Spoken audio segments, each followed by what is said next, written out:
Hello, hello mga tao, it is me, Apple with me, and welcome back dito sa ating village kung saan meron tayong progress update sa ating bagong build sa ating realm. The Calzones! Yes, ito na yung ating build so far. Kita nyo dito, nalagyan ko na ng extra details. May medyo konting details dito sa may cobblestone foundation natin. Hindi pa yan yung final form niya. Papagandahin pa natin yan. Lalagyan natin ng iba't ibang block variations pa. Pero yung height ng tower natin, I think hanggang dito na lang talaga siya. Lalagay ko na lang yung actual parang lookout area natin dito na lang sa ibabaw. So, magkakaroon tayo ng view dito sa ating mga villagers. Mababantayan natin sila dahil recently nakakita na naman ako ng isang villager na nakalabas sa walls natin. Ewan ko ba kung paano sila nakakalabas. 2 layers na yan ng pader natin. Tapos ewan ko nakalusot pa rin sila somehow. So kung tumaas tayo dito, medyo matitest natin kung ano yung magiging view natin sa ating mga villagers dito. And kailangan natin medyo makita pa yung labas ng walls natin. So siguro dito, mas okay na height. So tataasan pa natin ng konti yung tower natin. And ayun, kita natin yung labas ng mga walls natin in case may mga lumalabas dyan ng mga villagers. Ayan, yung iba natin mga villagers, kita rin natin sila. From here, itong mga to, hindi makapasok yung beds nila. Nasa kabilang side lang ng wall na yan. Pwede naman sila dumaan dito, paikot. Pero, ewan ko ba sa kanila kung ano ginagawa nila. Pero itong mga villagers rin natin dito, parang kawawa yung tsura nila. Natutulog sila dito sa labas lang. Tapos kung tingnan natin yung ano nila, yung area nila, yung semi-bahay nila, kita nyo, lumulutang lang yung ano nila, bubong nila. And sira-sira yung bahay na to. Kailangan natin pagandahin. Pero parang cozy rin yung ano nila dito, no? Yung tulugan nila dito dahil yung view nila, wow. Look at the starry sky. Ano, yan yung view nila bago sila pumikit at makatulog. So cozy rin, no? Parang masarap din matulog dito. Diba guys? Medyo inaapakan ko kayo sana di ako istorbo sa tulog nyo. Whoops, gising siya. Pero anyway, medyo na-istorbo ako ni Apple with you kanina nung nagbe-build na sana ako dito dahil naglaro kami ng tago-tagoan. Oh. Oh. Sino yun? Ayan. Dapat yung makita mo yung mukha ko. Spot. Oh. Screenshot mo. Oh. Hala, yun na. May opening.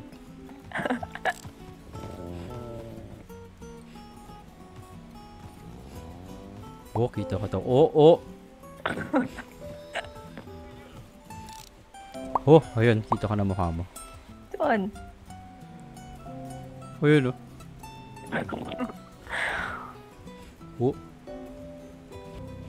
Hala. Ay? But anyway, back to building. At makikita nyo dito, gumagamit ako ng Crimson Wood. Yes, isa siyang block na bihira ko lang gamitin sa mga builds dahil medyo unusual yung kulay niya. Pero ngayon, nag-experiment tayo sa mga iba't ibang kulay na bihira ko nga lang gamitin. At medyo napupush yung aking creativity dito. Pero makikita nyo dito, wow, ang ganda naman ng itsura ng puno na to. But also, yung ating build so far, yes, hindi pa siya tapos. Kulang pa yung details niya dyan sa foundation. Pero yeah, ito na yung basic structure nga ng ating tower and mukhang okay naman yung crimson wood natin dun sa taas, no? Oh, look at that. Okay, ginagawa ko na sana yung details ng ating tower dito. Makikita nyo, iba na itsura ng foundation ng tower natin. No? Mas maganda na itsura niya. Hindi na siya parang plain cobblestone lang. Pero yan, napansin ko umuulan and medyo rare tong ulan eh. So, opportunity ito ulit para kalabanan yung weather sa ulan. Parang sa last episode, nakita natin kung gaano ka-effective yung tridents with Riptide and Impaling 5 kapag umuulan at kalaban natin yung weather. So, susubukan natin siya kalabanin. Pero this time, mag-isa lang tayo. So, gagamitin natin itong si A Bit of Bangus for You, sir, yung ating special trident. And babalik tayo dun sa location kung saan natin kinalaban yung weather sa last episode. At lilipad lang tayo dun using our Riptide trident. Look at this, ang bilis natin gumalaw. Sobrang bilis na nandito tayo agad sa mini base thing na ginawa namin ni Apple with you last episode kung saan merong mga cows para makakuha tayo ng buckets of milk. And dito na tayo, sasama natin yung weather and meron tayong quick montage of our weather fight. Wow, tingnan nyo naman yung skills na to. Tingnan nyo yung damage ng ating trident sa kanya. Ang galing naman ng ating fighting the weather montage. Patapos na yung ating fight dito. One last hit and ayun na siya. Tapang na isang wandering trader dito. Pero ito na yung Nether Star and Yung experience na binibigay na tong Wither sobrang konti talaga, no? Even though sobrang hirap niya kalabanin. Meow! Oh, look at that. Nasa Nether tayo bigla. Dito sa Nether Fortress. At kita nyo meron na akong 2 beacons dahil 2 beses na natin natalo yung Wither. At dito ko isa sa... Oh, surprise baby cakes! Huli ka. Ay, wow. Paano niya ako natamaan doon? Nakataas shield ko na. Pero yeah, dito natin isa-set up yung 2 beacons natin dahil makakatulong siya pag magpa-farm pa tayo ng mas madami pang mga Wither Skulls dito para makakuha pa tayo ng mas madami ring mga beacons. So ito gagamit tayo ng gold blocks para ma-set up yung ating beacon. Buti na lang malakas yung ating gold farm dahil madami-daming blocks yung gagamitin natin dito. So ito yung central block natin. Mag-extend tayo ng 4 blocks palabas. So ito yung pang-apat. So 1, 2, 3, 4 blocks. Tapos dito, ito na lang yung bagong center ng ating beacon. So ito, 4 blocks mula sa center. Ito, 4 blocks palabas, 4 blocks, and ito, 4 blocks palabas mula sa center. And then, i-connect na lang natin yung mga blocks na to at i-fill in natin sila. At para mas mabilis, i-fast forward natin. Wow, look at that! Ginagawa lang naman natin dito is, ginagawa yung pyramid shape ng ating beacons, ng ating bacons. Yeah, look at that. And ito, active na pareho nating beacon. So, kailangan na lang natin i-activate or piliin yung mga powers na binibigay nila. Oh! Dami talaga mga ano dito. Mga pasaway. So, ito, para sa beacon na to, siguro gawin nating resistance and ito, regeneration. Para may ano tayo, health regen habang malapit tayo sa ating beacon. Dito naman sa pangalawang beacon, kuha na lang tayo ng extra damage. Yeah, ito. Gumagana na yung mga buffs sa atin and sana mas madali na mag-farm ng mga skulls dito at kalabanin nito mga hoodies baboys. Okay, magsa-slow mo tayo dito ng konti dahil may kalokohan kayong makikita dito. So, nagpa-form ako ng Wither Skeletons, diba? At nakakapulot ako nitong mga stone swords at tinatapon ko sila. Pero dito nakapulot ako ng isa pang stone sword at nung binuksan ko yung inventory ko, dito nakapause tayo, makikita nyo yung mouse ko nasa ibabaw siya ng stone sword na to, diba? Pero parang nakaselect yung ating helmet. Kaya nung tinapon ko yung stone sword na to sana, yung helmet yung natapon. What is that? At maya-maya ko lang na-realize na hindi pala ako naka-helmet dito. Dito ko nakita. Oh no, wala akong helmet. Kaya medyo nagmadali ako. Pabalik sa aking safety room kung nasaan yung aking blue shulker box. Ito yung lagayan ng aking mga special gear. At wala dito yung aking helmet. So, medyo nagpapanik na ako dito. At yung ginawa ko ay nag-download na lang ako ng backup copy ng ating world. At hinanap ko dito sa creative mode kung nasaan yung aking helmet. At nakita ko siya dito sa lava. Dito sa backup copy nga ng world natin. And medyo problema to dahil hindi ko alam kung gaano karaming oras na yung lumipas since natapon ko yung ating helmet dito sa lava. So medyo magmamadali na ako pabalik sa ating realm sa ating helmet dahil after 5-ish minutes ata yung yung time bago mag-despawn yung mga gamit na lumulutang o nasa sahig lang. Kaya dito tatakbo tayo papunta dun sa lava area na yun. Nakaano naman tayo, fire resist potion ngayon. So baka safe naman tumalon papunta dun sa lava. And ito, nakahanda yung ating ender pearl just in case kailangan natin umalis dito sa lava agad-agad. Di ko alam kung gaano katagal pa tong fire resist potion natin eh. Pero I think nakita ko yung helmet natin. There it is. Oh, ang bagal natin mag-swimming dito sa sa lava. Wait, kung lumapit lang. Malas kung mag-despawn siya sa harap natin. Tapon natin yung pork chops para masuot natin to agad and teleport away. Okay, we're safe. So ngayon na meron na tayo mga Wither Skulls. Nakapag-farm na tayo dun sa Nether Fortress natin. Yeah, kakalabanan na natin ulit yung Wither. And nandito tayo sa End Dimension ngayon dahil naghahanap tayo ng End Gateway because merong paraan para ma-cheese as in gawin mas madali yung Wither fight. And ito yung coordinates ng isang End Gateway na hinahanap ko ngayon. And ito na siya, the End Gateway. So itong Wither Fight Cheese method na to, napakita ko na ata siya sa last episode ata ng ating Zubrambutan series. So susubukan ko lang siya ulitin ngayon. And ito yung kailangan natin, a red mushroom and podzol dito sa specific location na to sa End Gateway natin. Yung gagawin kasi natin ay sisirain natin yung End Gateway na to. Gagawin nating parang siya, kulungan para sa ating Wither. As in, masastock siya sa loob ng bedrock na to. So, yung gagawin natin ay maglalagay tayo ng 1, 2, 3 blocks dito at 2 blocks dito palabas. Para may, block sa ibabaw ng ating red mushroom dyan. At iba-bone meal natin yung red mushroom natin dahil pag lumaki na yung red mushroom na yan, masisira niya yung parang portal thing dyan sa loob ng End Gateway. See? Look at that. Wow, magic! Next, ilalabas natin yung ating empty locator map over here at gagamitin natin siya dahil ipapakita nito kung anong direction tayo nakaharap. So, gusto natin humarap pa north, as in, actually ito, tama na yung direction. Kita nyo yung player icon natin. So, nakaharap tayo pa north and mukhang nagalit ata tong Enderman sa akin. Oh no! Okay, so yung actual direction na hinahanap natin ay yung west side, as in yung pakaliwa. So kung ito yung pa-north o pa-diretso, ito yung pakaliwa, yung pa-west. So yun yung dahilan na gusto natin makita yung north dito sa locator map. Pero isa pang method na pwede natin gamitin actually is gagamit tayo na ito, sunflower, dahil dito sa end dimension, yung mga sunflowers na yan, lagi sila nakaharap sa east o sa kanang side. So kung hinahanap natin yung west o kaliwang side, titingnan lang natin yung kabilang side ng sunflower na yan, kung saan siya nakaharap, which is ito. So alam na natin kung ano yung west o yung kaliwang side ng ating gateway dito. So lalagyan na lang natin ng, excuse me. Okay, kailangan natin malaman yung kaliwang side dahil lalagyan natin siya ng may isa pang Enderman. Ito lang medyo mahirap dito sa end dimension. Pero okay, ito. Alam na natin kung saan yung kaliwang side. Kailangan natin malaman yun dahil maglalagay tayo ng obsidian. Pag ganito, papunta sa kaliwang side. And then, mag-extend tayo ng 5 blocks palabas. And ito, kahit anong blocks pwede natin gamitin. So, kuha na lang tayo ng endstone dahil marami sila dito. And ito, gagawa tayo ng parang T or cross shape like this. Tapos for safety, i-clear out din natin ng konti yung mga blocks na malapit dito sa ating T-shape na ewan. And then lastly, lalagay natin yung soul sand natin dito sa dulo ng ating T-shape. And of course, yung mga wither skulls natin. So dito natin lalagay yung wither skulls. And actually ito, one more skull, lalabas na yung ating wither. And hindi ko pa na-test to since yung last Zibrambutan episode natin, last year pa ata yun. So good luck to us. If tama lahat ng setup natin dito, masustock dapat yung wither sa loob ng bedrock dyan sa end gateway natin. Okay, mukhang gumagana siya. So, pwede natin siya tamaan ata with our smite sword here. Nope. Aray, okay, nope. Medyo lumayo na lang tayo and hayaan na lang natin siya mag-suffocate dyan at ma-damage hanggang sa mamatay siya. Kung gusto nyo nga i-risk, pwede nyo siya tamaan ng sword nyo para ito mas mabilis. Pero, yeah, yun, yung ating nether star, nandun siya. May mga wither skeletons na na-stock rin dito. And ito, more kalokohan this episode. Marirealize ko dito na di ko mabuksan yung aking inventory for some reason. Usually, sign to na may connection issues ako. And yep, look at that. Na-disconnect ako from the realm. Chinek ko mga ibang websites. So, okay naman internet namin ito eh. So, issue to with realms. And tingnan nyo kung bakit kalokohan to. Pagkapasok natin, check ko yung aking inventory ulit. And wow, nawala yung ating nether star. And also, nagamit na yung ating wither skulls nun. So, basically, nawalan tayo ng 3 wither skeleton skulls. So, sinearch ko na talaga yung area guys at wala na talaga yung ating nether star. So, ito, gastos na naman ng skulls para i-cheese yung wither.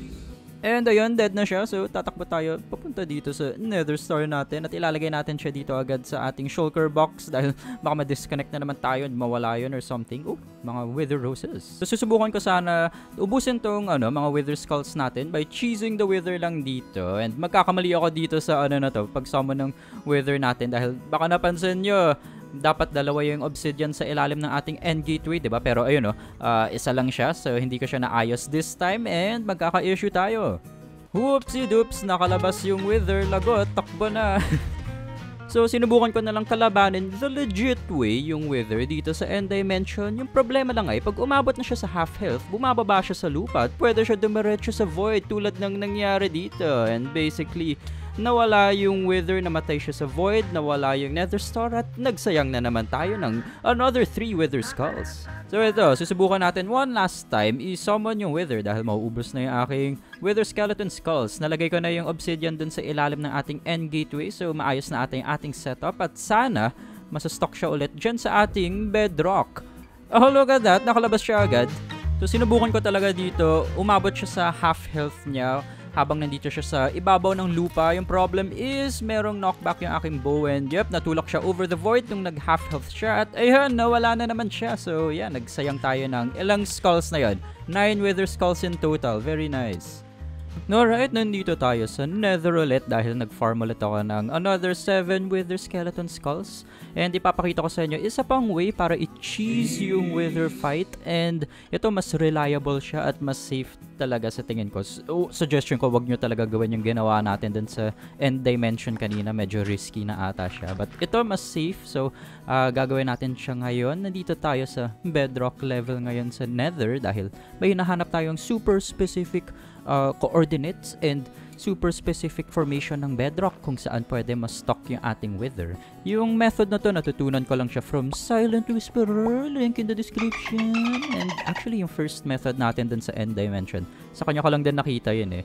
And ito, mas safe talaga siya ata eh. And yung coordinates na sinasabi kong hinahanap natin, nahanap ko na siya sa creative mode gamit yung seed ng world namin. So, na-confirm ko na safe to sana. But, suggestion ko rin is i-check nyo muna sa creative mode or something yung seed nyo kung gagana itong 5, 2, -7 coordinate sa inyo. Feeling ko hindi siya pareho sa lahat ng worlds eh. So ito, i-demonstrate ko muna kung paano gumagana itong wither cheesing method natin. Nakasetup na dito yung soul sand natin sa 5, 2, -7 na sinasabi ko kanina. And kailangan na lang ilagay yung last soul sand dito sa kanyang puwet na ewan. And ilalagay na lang natin yung ating wither skulls. And pag nag-summon na yung wither, dapat papasok siya sa isang grupo ng bedrock dito sa tabi lang ng special coordinates natin. Di ako sure kung kailangan naka-clear out rin yung blocks sa may grupo ng bedrock na to. Pero let's see. Okay, ito na. Lalagyan na natin yung last wither skull natin. Ayun, pumasok siya dun sa may bedrock dun. So, sana may ipit siya dun. Hindi lang ako sigurado kasi baka mangyari yung parang kanino na bigla lang nakalabas for some reason. But, oh? Okay ba tayo? Oh, yun, mukhang stock siya, no? And actually, pwede tayo maglagay ng isa pang wither dito. And ito yung maganda sa method na to dahil pwede natin lagyan ng as many withers as kaya natin ilagay o pagsabay. And sana, wait, medyo risky pala yung ginawa ko, no? Kung dito gumana, ibig sabihin may isa o dalawang withers na nakawala lang dito sa ano natin, bedrock level sa nether. But mukhang okay pa tayo actually. Suggest ko rin talaga na medyo lumayo kayo sa mga withers dito dahil well, makikita nyo dito, medyo malayo ako, diba? Pero, oh, look at that damage! Ang laki talaga ng range ng ano, no? Explosions nitong mga withers and naka-reveal sila ng isang ancient debris over there. Wow! So ito, mamamatay na yung isang, there it is, nawala na yung isang wither. And itong pangalawang wither natin, baka nga pwede natin lapitan and tamaan with our sword. Pero mamamatay na rin siya, pero Paolo for you, Paolo! Oh!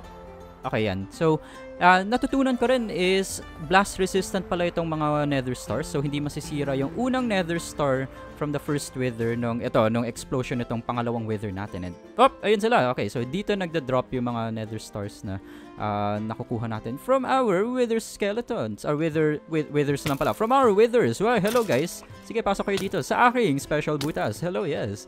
Oras na para sa Wither Cheese Tutorial. Okay guys, nandito tayo sa isang bagong world na ginawa ko para lang i-demonstrate sa inyo kung paano gumagana itong wither cheesing method natin sa nether. And actually gagana rin siya dito sa overworld sa bedrock level dito sa overworld. Pero mas gusto ko ipakita yung sa nether dahil yun yung ginawa natin sa video. And yeah, bagong-bago yung world na to. So, ito, papasok tayo sa portal natin ngayon. And gusto ko to ipakita sa inyo dahil akala ko pareho lahat ng bedrock formations sa lahat ng worlds, sa lahat ng seeds dito sa Minecraft Bedrock Edition. So, kung puntahan natin yung pinuntahan nating coordinate kanina, si 5 to -7, makikita nyo, iba yung formation ng bedrock dito eh. Hindi gagana dito yung natin, yung wither cheesing method. Linagyan ko siya ng sunflower dito para i-mark. Yeah, dito siya. So, iba yung itsura ng natin, bedrock. So, kaya sinusuggest ko na i-check nyo muna sa seeds nyo sa creative mode kung pareho yung, yung bedrock formation or kung gagana yung bedrock formation para sa wither cheesing method na to. And sige, explain ko lang ng konti kung paano siya gumagana. Yung hinahanap kasi natin ay yung sinabi ni Silent Whisperer, mga trenches, itong mga parang space na to, kung saan natin pwede ilagay yung wither, kung saan siya pwede i-summon. So, parang pag ganitong shape or kahit parang ganyan, and then lalagay yung skulls dito. Pero, hindi enough na makahanap tayo ng trench, ng space dito. Kailangan sa may, isipan nyo na lang, magdala kayo ng sunflower dito sa nether. Kung saan nakaharap yung sunflower nyo, dyan pupunta yung wither pag nasummon nyo na siya. So, kung isummon natin yung wither dito, for example, dito siya mapupunta, may malaking opening dyan, so hindi gagana itong location na to. Kailangan parang malaki-laking grupo ng bedrock kung saan pwede ma-stock yung wither. Parang ganito, dito pwede siya mag-suffocate. So, isang example na gagana sa tingin ko ay ito. So, pwede natin ilagay yung wither dito at papunta sa direction na to yung pag-spawn ng wither, diba? So, mapupunta siya dito sa na to. Parang cluster ng bedrock na to. At dito siya may ipit at dito siya magsusuffocate. So, kung i-test natin, for example, makikita nyo na nasa stock yung wither dito. So, i-check nyo na nga lang muna sa creative mode or something yung seed nyo kung gagana yung isang formation or kung saan kayo makakahanap ng ganitong klaseng formation. So yeah, basta kahit saan kayo sa nether naman or sa overworld pa, makakahanap naman kayo ng mga ganitong klaseng formations. Hindi siya rare. Kung gamitin natin for example yung location na to na sinabi ko kanina, tingnan nyo kung ano mangyayari. Kaya kailangan nyo rin i-test kung ano kung gagana yung coordinates na gusto nyo subukan i-cheese yung wither. Dahil ito, pag nakalabas na siya, kita nyo, ngayon pa lang, mukha na siyang excuse me. Ina-expect ko makakalabas siya but ayun na siya. Yep. Ayun, nag-swimming lang muna siya ng konti. Pero yeah, actually nakalabas na siya nun eh. Hindi siya nagsusuffocate nun, diba? Nakita nyo. Excuse me, yung flower. Pero yeah, yun lang yung yung method na to. Kailangan nyo lang makahanap ng trench na merong malaking grupo ng bedrock dito sa may east side or sa side kung saan nakaharap yung sunflower. Dahil doon lalabas yung wither. So, butas, and then tingnan nyo yung direction kung saan lalabas yung wither, at tingnan nyo kung merong mga bedrock doon, kung saan pwede siya mag-suffocate. So yeah, yun lang yun. Super simple. Good luck. And balik na tayo sa ating realm. Oh, look at that. We are back in the realm. At ito, meron tayong tunnel na nahanap dito. May naghuhukay pala ng tunnel dito. And buti di siya nasira ng wither natin. Well, actually, sira yung tunnel niya. But yeah, yun na rin yung ating wither cheesing method. And suggestion ko talaga guys, ito yung gamitin yung method. Wag yung ginawa natin dun sa end dimension kanina. Mas safe pa siguro at mas madali makahanap ng bedrock formation dito sa nether. Or kahit sa overworld nga, pwede nyo gawin to. Yun na rin muna yung ating episode for today guys. Thank you for watching. Sana nagustuhan nyo itong kalokohan natin with the withers. Naghahanap kasi ako ng mas madaling ways, mas safe na ways para makakuha ng mga nether stars. Sa next episode, susubukan natin gumawa ng farm para makakuha tayo ng mas marami pang wither skulls para makakuha tayo ng maraming beacons. Ngayon na alam natin kung paano kalabanan yung wither. Super easy, super cheesy. But yes, thank you for watching mga tao and magkita-kita tayo sa next one. Have a great day. Goodbye.